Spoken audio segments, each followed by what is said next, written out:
इसी से जुड़ी हुई एक दूसरी बात कि जब मैकॉले कहा करता था यह बात कि भारत की न्याय पद्धति का नाश हो जाएगा तो भारतीय समाज टूट जाएगा, ऐसे ही मैकॉले एक बात और कहता था। मैकॉले की लिखी हुई एक चिट्ठी है मेरे पास, उसकी फोटोकॉपी। लंदन में एक लाइब्रेरी है, उसका नाम है इंडिया ऑफिस लाइब्रेरी, वहां से मैंने निकलवाई है। इंडिया ऑफिस लाइब्रेरी में से ऐसे कुछ 50,000 से ज्यादा डॉक्यूमेंट्स मैं निकाल के लाया और वहां के कई लोगों की मदद से हमने वो निकलवाए हैं। तो उनमें एक चिट्ठी है मैकॉले की, वो उसके अपने पिताजी को उसने लिखी है। जब वो यहां ऑफिसर बन के आया है तो मैकॉले क्या लिख रहा है कि भारतीय समाज को अगर बर्बाद करना है तो भारतीय न्याय पद्धति बर्बाद करो। तो वो करने के लिए उसने आईपीसी बना दिया, सीआरपीसी बना दिया, सीपीसी बना दिया और बर्बाद हुई। दूसरी बात वो कहता था कि भारतीय समाज को बर्बाद करना है तो भारतीय शिक्षण पद्धति का नाश करो। तो मैकॉले कहा करता था कि जो भारतीय शिक्षण पद्धति है, वो खुद मानता था इस बात को, यह दुनिया की सबसे ज्यादा विकसित और सबसे अच्छी पद्धति। क्या होता था, यहां गुरुकुल चलते थे, गुरुकुलों में विद्यार्थी पढ़ते थे और विद्यार्थी 20 साल तक 25 साल तक ब्रह्मचर्य का पालन करते हुए शिक्षा ग्रहण करते थे, संस्कार मिलते थे और वो संस्कार लेकर समाज में जाते थे। उन्हीं संस्कारों से संस्कृति बनती थी और वही संस्कृति भारतीय संस्कृति कहलाती थी। ऋषि थे, मुनि थे, बड़े बड़े ज्ञानी थे, महात्मा थे, वो गुरुकुलों को चलाया करते थे और सारे के सारे गुरुकुल जो चला करते थे उनमें वेदों का अध्ययन, पुराणों का अध्ययन, उपनिषदों का अध्ययन, जो भारतीय ज्ञान है, जो भारतीय मनीषा है, उन्हीं सबका अध्ययन संस्कृत के माध्यम से कराया जाता था। मैकॉले ने क्या किया कि गुरुकुलों का नाश अगर करना है तो उसने एक कानून बनाया। क्या कानून बनाया? संस्कृत में जितने विद्यालय इस देश में चलते थे हिंदुस्तान में अंग्रेजों के जमाने में, उन सबको उसने इल्लीगल घोषित किया, गैर कानूनी। और उसने प्रतिबंध लगा दिया कि संस्कृत भाषा के माध्यम से कोई भी गुरुकुल चलेगा उसको अंग्रेजी सरकार मान्यता नहीं देगी। तो मान्यता किसको देगी? अंग्रेजी के माध्यम से जो कॉन्वेंट स्कूल चलेंगे उनको अंग्रेजी सरकार मान्यता देगी। और उसके लिए बाकायदा उसने कानून बनाया। उस कानून का नाम है इंडियन एजुकेशन एक्ट। और यह इंडियन एजुकेशन एक्ट लागू हुआ 1858 में, आज से लगभग 140 साल पहले। तो 140 साल पहले जो कानून लागू हुआ था अंग्रेजों के जमाने में, वही कानून आज भी चल रहा है।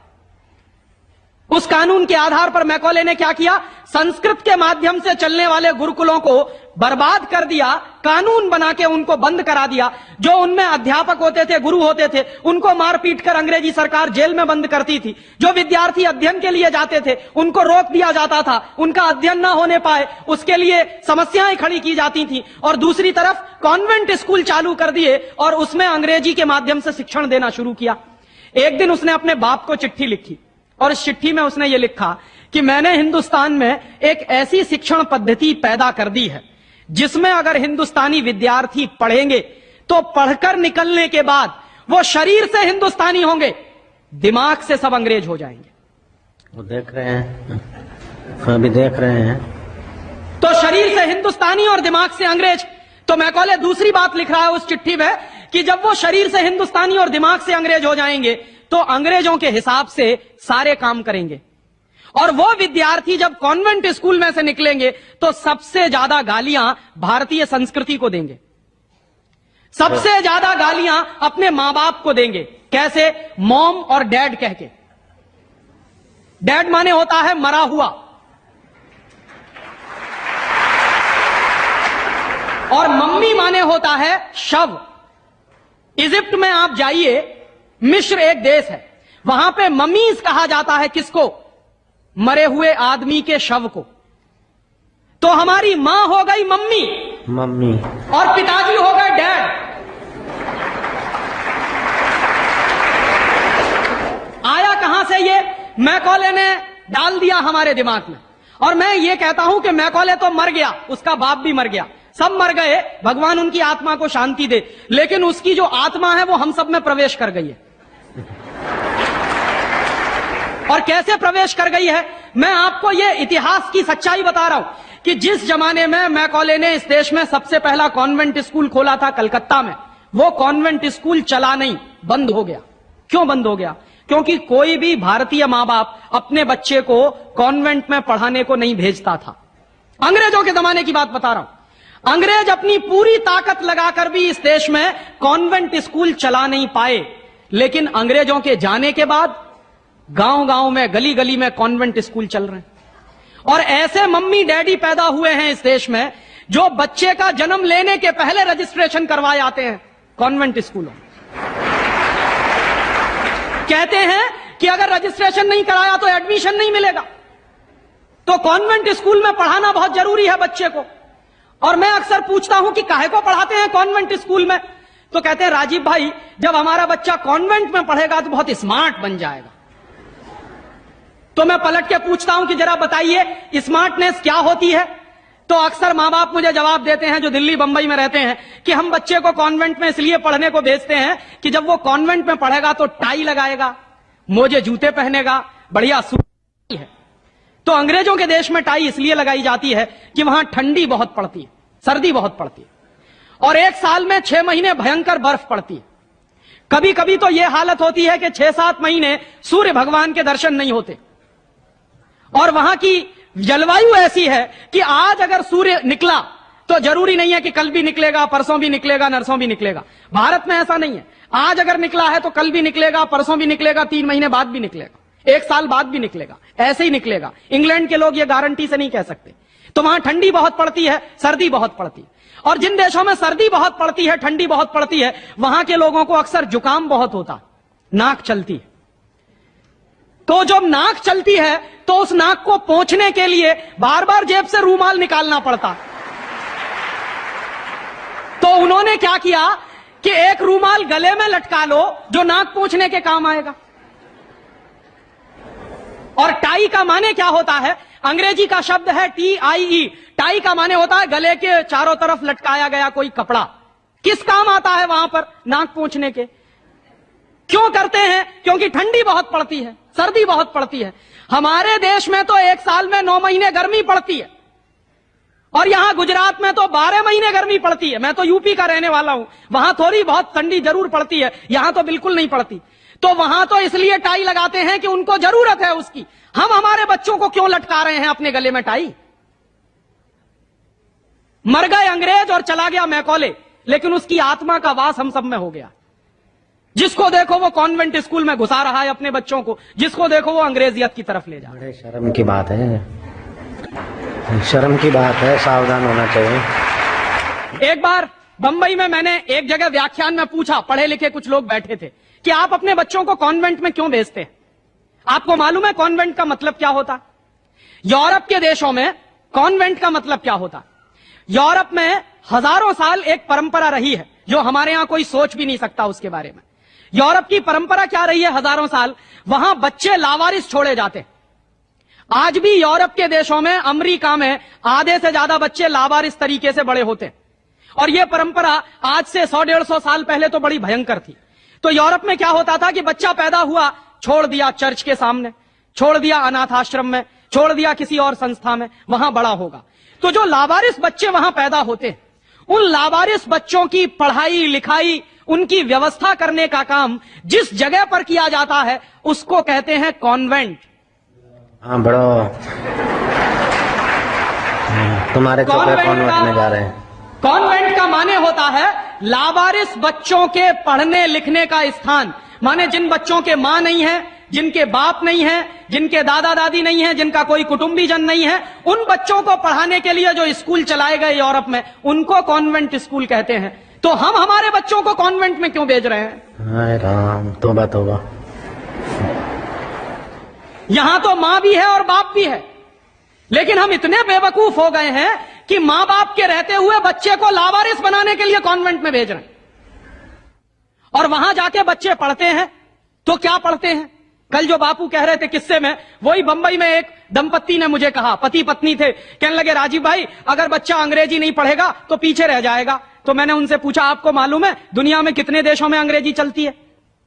तो कहने लगे अंग्रेजी तो अंतर्राष्ट्रीय भाषा है। मैंने कहा आपको तब जानकारी नहीं है।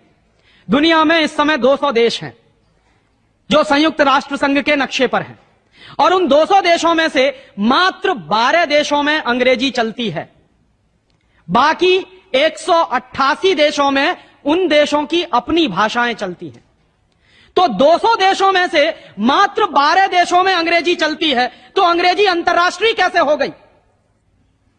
अगर 200 में से 150 देशों में अंग्रेजी चलती तो मैं मान लेता कि अंग्रेजी अंतर्राष्ट्रीय भाषा। लेकिन मुश्किल से 12 देशों में जो भाषा चलती है उसको हम कहते हैं कि अंतर्राष्ट्रीय भाषा। और दूसरी बात, उसी दंपत्ति ने कहा कि राजीव भाई, अंग्रेजी बहुत समृद्ध भाषा है, बहुत रिच लैंग्वेज है। जो शब्द उन्होंने इस्तेमाल किया, रिच लैंग्वेज माने समृद्ध भाषा। तो मैंने उनसे कहा कि दुनिया में अंग्रेजी से ज्यादा रद्दी दूसरी कोई भाषा नहीं है। बिल्कुल ठीक है। क्यों? उसका कारण है, उसका कारण है, जानते हैं क्या है? अंग्रेजी में चाचा, मामा, ताऊ, मौसा, फूफा सब अंकल, और काकी, ताई, मौसी और सब आंटी। अब आप मुझे जरा ये बताइए कि मौसा में और फूफा में फर्क होता है कि नहीं होता? क्या आप फूफा को मामा बना सकते हैं? या ये बताइए कि मौसी में और काकी में फर्क होता है कि नहीं होता? क्या मौसी काकी हो सकती है? दुनिया की जिस भाषा में रिश्तों को कहने के शब्द ना हो वो सबसे रद्दी भाषा है। बिल्कुल ठीक। हमारे यहां हिंदुस्तान में जितनी भाषाएं चलती हैं, हर भाषा में परिवार के रिश्तों को कहने के लिए विशेष शब्द हैं। वहां नहीं है। वहां क्या है? सब इन-लॉज हैं, चाहे वो लड़की वाले हों चाहे लड़के वाले हों। पता ही नहीं चलता कि ये लड़के वाले इन-लॉज हैं कि लड़की वाले इन-लॉज हैं। या तो सब अंकल हैं या तो सब आंटी हैं। क्यों है ऐसा? क्योंकि अंग्रेजी भाषा में रिश्तों को कहने के लिए शब्द नहीं है। कारण क्या है? अंग्रेजी भाषा में शब्दों की बहुत कमी है। और अंग्रेजी भाषा में शब्दों की कितनी कमी है? अगर मूल रूप से देखा जाए तो अंग्रेजी भाषा में मात्र 2600 शब्द हैं कुल मिला के। और दुनिया की तमाम भाषाओं से जो उधार लिया है अंग्रेजों ने, फ्रेंच भाषा में से लिए हैं, जर्मन में से लिए हैं, इटालियन में से लिए हैं, लैटिन में से लिए हैं, तो तमाम भाषाओं से जो उधार लिए हुए शब्द हैं वो मिला दिए जाएं तो कुल मिला के बैठते हैं 12,000। अंग्रेजी के मूल शब्द हैं 2600 और बाकी के शब्दों को मिला दें तो कुल बैठते हैं 12,000। अब आप हिसाब लगाइए, अंग्रेजी में कुल मिला के 12,000 शब्द हैं। गुजराती में आपको मालूम है कितने शब्द हैं? गुजराती भाषा में 40,000 से ज्यादा शब्द हैं। अब आप मुझे यह बताइए कि अंग्रेजी बड़ी हुई कि गुजराती? तो काहे को नहीं पढ़ाते अपने बच्चों को गुजराती में? और एक दूसरा उदाहरण दूं कि अंग्रेजी में कुल मिला के 12,000 शब्द हैं और मराठी भाषा है हमारे देश की, उसमें इस समय 48,000 शब्द हैं। अंग्रेजी से 4 गुनी बड़ी है मराठी।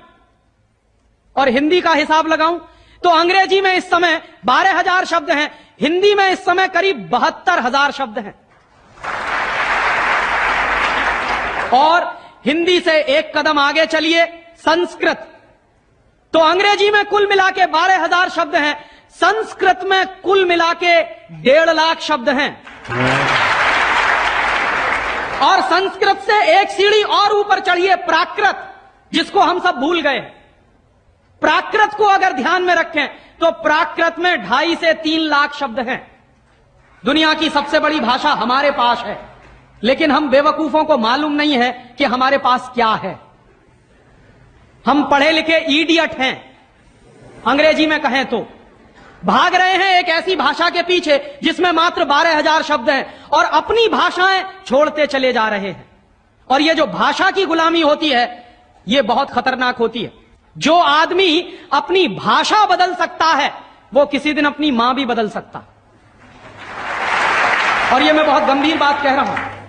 आपको कुछ दिन के बाद इस देश में कॉन्वेंट्स में से पढ़कर निकले हुए बच्चे ये कहते मिलेंगे कि वो कहते हैं ना, कॉन्वेंट के बच्चे, उनको तो हर चीज इंपोर्टेड चाहिए। Imported car, imported pen, imported pencil, imported television, imported refrigerator. अभी कुछ दिन के बाद कहेंगे कि अब हमको इंपोर्टेड मम्मी पप्पा भी चाहिए, क्योंकि आपकी शक्ल उनको अच्छी नहीं लगने वाली। वो तो जो भाषा पढ़ रहे हैं उसके संस्कार ले रहे हैं। तो अंग्रेजी पढ़ रहे हैं तो अंग्रेजी के संस्कार ले रहे हैं, और अंग्रेजी के संस्कार तो अंग्रेजियत के संस्कार हैं। और अंग्रेजियत के संस्कार में तो मां और बाप की इज्जत करने की बात उनको कभी सिखाई नहीं गई है। वो तो आपको भी 2 कौड़ी का मान के फेंक देने वाले। और दुर्भाग्य से यही होता है। कॉन्वेंट स्कूल से निकले हुए बच्चे जितनी गाली अपनी मातृभाषा को देते हैं, अपनी संस्कृति को देते हैं, अपने परिवार को देते हैं, उतनी शायद कोई नहीं देता। तो मैकॉले जो कहा करता था वो बात आज हमको दिखाई देती है कि कॉन्वेंट में पढ़कर निकलेंगे बच्चे तो ये शरीर से हिंदुस्तानी होंगे, दिमाग से अंग्रेज होंगे। और इसी के संबंध में एक आखिरी बात उसने और कही थी कि ये जो भाषा की गुलामी होती है ये आदमी के स्वतंत्र चिंतन को रोक देती है। अगर आपको मौलिक चिंतन करना है, अगर आपको स्वस्थ चिंतन करना है और ऐसा चिंतन करना है जिसमें से कुछ नई रचना हो, तो वो आप अपनी मातृभाषा में ही कर सकते हैं। दुनिया में मातृभाषा में पढ़कर बड़े बड़े वैज्ञानिक पैदा हुए हैं। हम लोग, अक्सर मैं लोगों को कहता हूं कि जो लोग कॉन्वेंट के पीछे पागल हैं उनको मैं अभी ताजा ताजा उदाहरण देता हूं। हिंदुस्तान में एक वैज्ञानिक है, उसका नाम है डॉक्टर एपीजे कलाम। डॉक्टर एपीजे कलाम को इस साल भारत रत्न मिला है और डॉक्टर एपीजे कलाम हिंदुस्तान के जिंदा रहने वाले वैज्ञानिकों में इस समय सबसे ऊपर के व्यक्ति हैं। आपको मालूम है डॉक्टर कलाम की पूरी शिक्षा तमिल में हुई है, अंग्रेजी उन्होंने पढ़ी नहीं है। बहुत वर्षों के बाद उन्होंने थोड़ी अंग्रेजी पढ़ी है काम चलाने के लिए। बचपन से उनकी पूरी शिक्षा उनकी मातृभाषा में हुई है। वो तमिल अच्छी जानते हैं, मलयालम अच्छी जानते हैं और हिंदुस्तान में आज वो सबसे ऊंची श्रेणी के वैज्ञानिक हैं जिनको भारत रत्न मिला। दुनिया के ऐसे तमाम वैज्ञानिकों के मैं उदाहरण दे सकता हूं। आइंस्टाइन, अल्बर्ट आइंस्टाइन सारा का सारा काम अपनी मातृभाषा में करता था, जर्मन में, और इसलिए इतना बड़ा बना। फ्रांस में एक वैज्ञानिक था मैक्स प्लैंक, जिसकी थ्योरीज हमारे जैसे इंजीनियर्स को पढ़ाई जाती थी जब हम पढ़ते थे। मैक्स प्लैंक की पूरी शिक्षा फ्रेंच भाषा में हुई थी। तो हम लोग जो अपने मन में गलतफहमी पाल कर बैठे हैं कि हमारे बच्चे अगर अंग्रेजी में नहीं पढ़ेंगे तो उनका विकास नहीं होगा, मैं आपको इसके उल्टी बात कह रहा हूं कि अगर आपके बच्चे अंग्रेजी में पढ़े तब उनका विकास नहीं होने वाला, वो गधे बन जाएंगे, विनाश होगा। हम लोग क्या कर रहे हैं, अपने बच्चों को कॉन्वेंट में भेज कर गधा बना रहे हैं। गधा जानते हैं क्या होता है? गधे के ऊपर बोझा लादते चले जाइए, लादते चले जाइए, लादते चले जाइए, बेचारा चुपचाप चलता चला जाता है, चलता चला जाता है। आजकल बच्चों के कंधे पर जो बस्ते हमने लाद दिए हैं, जरा उनका वजन तो कर लीजिए। जो बच्चे का वजन है उससे ज्यादा बस्ते का वजन है। अभी से आप अपने बच्चे को स्पॉन्डिलाइटिस का मरीज बना रहे हैं। जितना वजन उसका कंधा ढो नहीं सकता, उससे ज्यादा वजन उसके कंधे पे लटका हुआ, और बेचारा वो बस्ता लेके जाता है, लौट के आता है।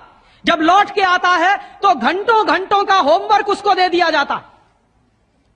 आप क्या करते हैं, अपनी मगजमारी कम करने के लिए उसका एक ट्यूटर रख देते हैं। ट्यूटर क्या करता है कि स्कूल का होमवर्क मिला, ट्यूटर ने अपना होमवर्क दे दिया। बच्चे का खेलना कूदना बंद, और बच्चा अगर खेलेगा नहीं, कूदेगा नहीं, तो उसका विकास कैसे होने वाला? तो या तो आपने फंसा दिया बेचारा होमवर्क। मैं अच्छे अच्छे घरों में जाता हूं, सबके बच्चे क्या कर रहे हैं, होमवर्क कर रहे हैं, सवेरे से शाम तक होमवर्क चल रहा है, कभी खत्म होने में ही नहीं आता। भला हो ऐसे स्कूलों का। और उस होमवर्क में से बना क्या रहे हैं और वो होमवर्क कर क्या रहे हैं? मैं आपको मेरी आप बीती सुनाता हूं, किसी दूसरे की नहीं। मैं भी बचपन में अंग्रेजी में मैं पढ़ा और मैं सबसे ज्यादा गालियां मेरे मां बाप को देता हूं इसके लिए। मेरे पिताजी ने, वो एक बड़े ऑफिसर हैं, ये करने के लिए कि बेटा अंग्रेजी में पढ़ना चाहिए तो बड़ा बनेगा, तो मुझको भी पढ़ा दिया। अब अंग्रेजी माध्यम की जो पढ़ाई है, अंग्रेजियत की जो पढ़ाई है, वो क्या है? मैं आपको एक सॉलिड एग्जांपल दूं मेरा। मुझको गणित पढ़ाया जाता था। गणित में क्या पढ़ाते थे? एक फॉर्मूला था जो मुझको रटवाते थे क्लास 9th में जब मैं पढ़ता था। क्या फॉर्मूला था? x + y whole square is equal to x square plus 2xy plus y square, x minus y whole square is equal to x square minus 2xy plus y square. और अक्सर इसमें गड़बड़ी होती थी, प्लस का minus होता था, minus का प्लस होता था।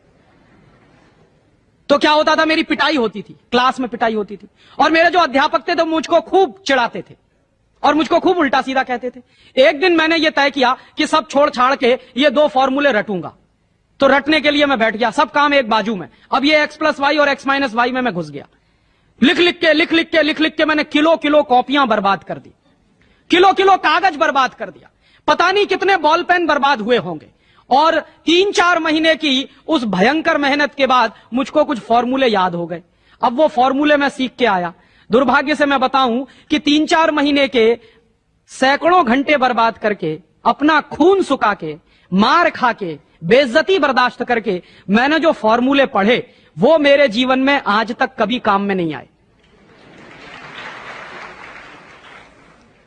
और दूसरे बाजू में मेरी मां ने, जो बहुत पढ़ी लिखी नहीं है, मुझको एक फॉर्मूला सिखाया। क्या सिखाया? एक पहाड़ा सिखाया। आधा, सवाया, 1.5 गुना, 2.5 गुना, 3 गुना, 3.5 गुना, ये मुझे सिखाया। और वो मेरे जीवन में रोज काम आता। लेकिन कहा क्या जाता है कि मेरी मां तो पढ़ी लिखी नहीं है, पीएचडी नहीं किया उसने। तो जो बिना पीएचडी होल्डर है, जिसने कुछ पढ़ा लिखा नहीं है, आज की भाषा में, उसने मुझे ऐसी चीज सिखाई जो जीवन में रोज काम आती है। और जो बड़े बड़े पीएचडी होल्डर प्रोफेसर्स ने मुझे सिखाया, वो जीवन में कभी काम नहीं आया। और आप अपने बच्चों को यही पढ़ा रहे हैं। कॉन्वेंट स्कूल के जितने क्यूरिकुलम हैं और उसमें बच्चे जो कुछ पढ़ रहे हैं, उसमें से 95% बेकार जाने वाला है।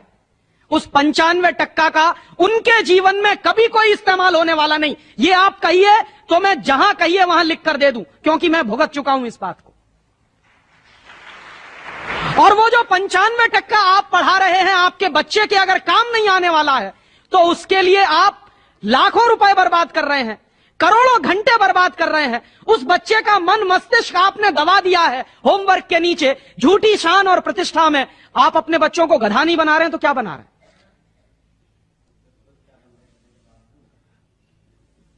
तो आप पूछेंगे क्या करें? तो मैं आपसे एक बुद्धिमानी की बात निवेदन करना चाहता हूं।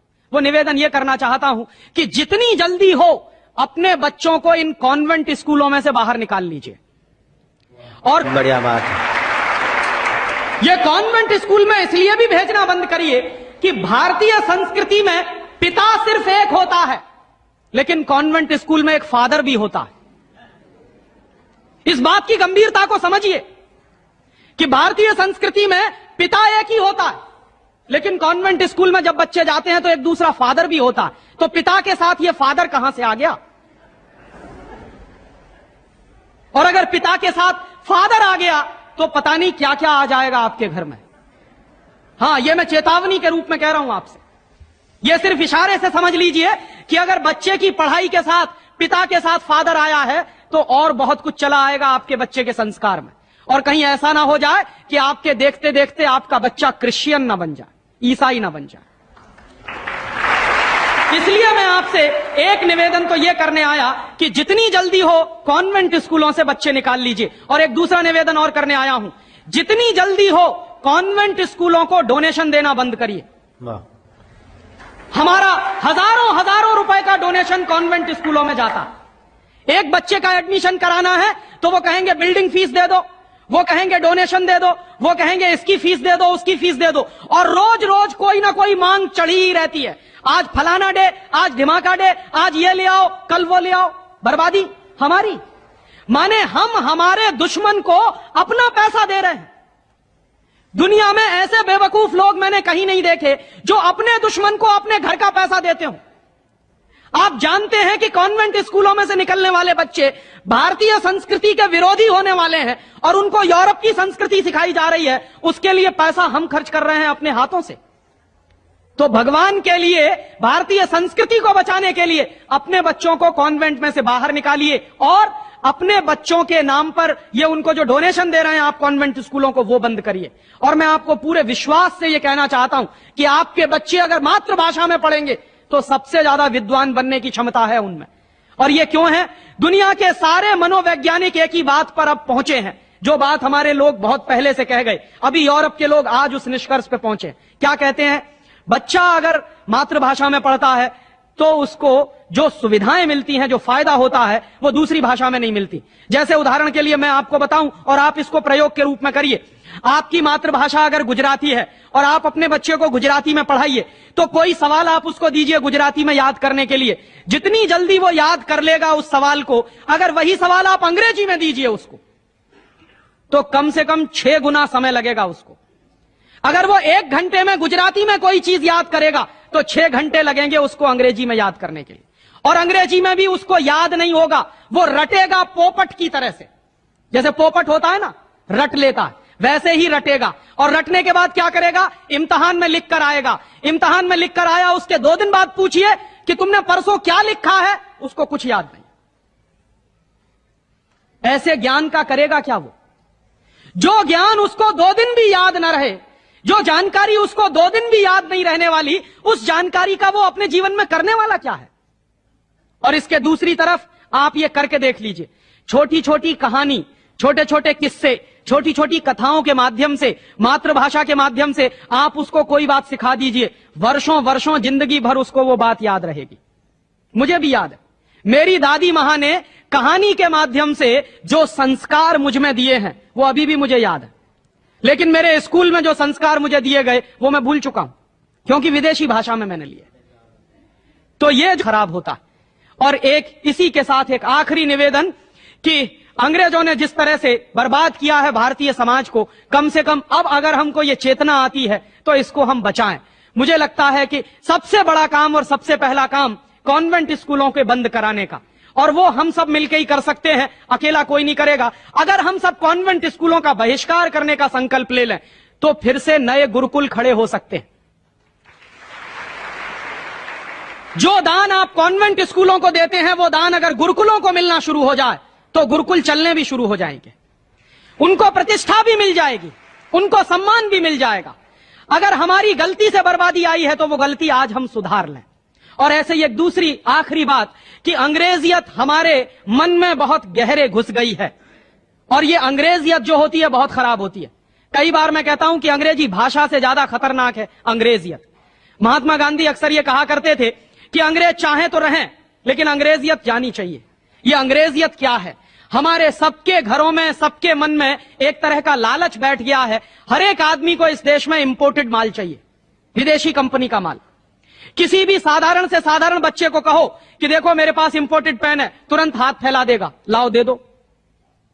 वो बच्चा चाहे जितना पढ़ा लिखा हो, माने इंपोर्टेड के नाम पर भीख मांगने में भी शर्म नहीं आती। उसी बच्चे को आप कहिए कि भगवान का प्रसाद है तो हाथ पीछे खींच लेगा, इंपोर्टेड पेन है तो तुरंत हाथ फैला देगा। गुलामी इतने गहरे बैठ गई है, और ये जो इंपोर्टेड माल की गुलामी होती है, इसी गुलामी ने हमारे देश को बर्बाद किया है। अंग्रेजों के जमाने में इस देश में अंग्रेजों का माल बिकता था इसलिए कि अंग्रेजों की गुलामी चलती थी, इसलिए क्योंकि अंग्रेजों की कंपनियां यहां चलती थी। दुर्भाग्य से आज वही फिर हो गया है, गांव गांव में परदेशी कंपनियां घुस गई हैं, परदेशी कंपनियों का माल घुस गया है। हम सबके घरों में परदेशी कंपनियों का माल आता है। सवेरे से लेके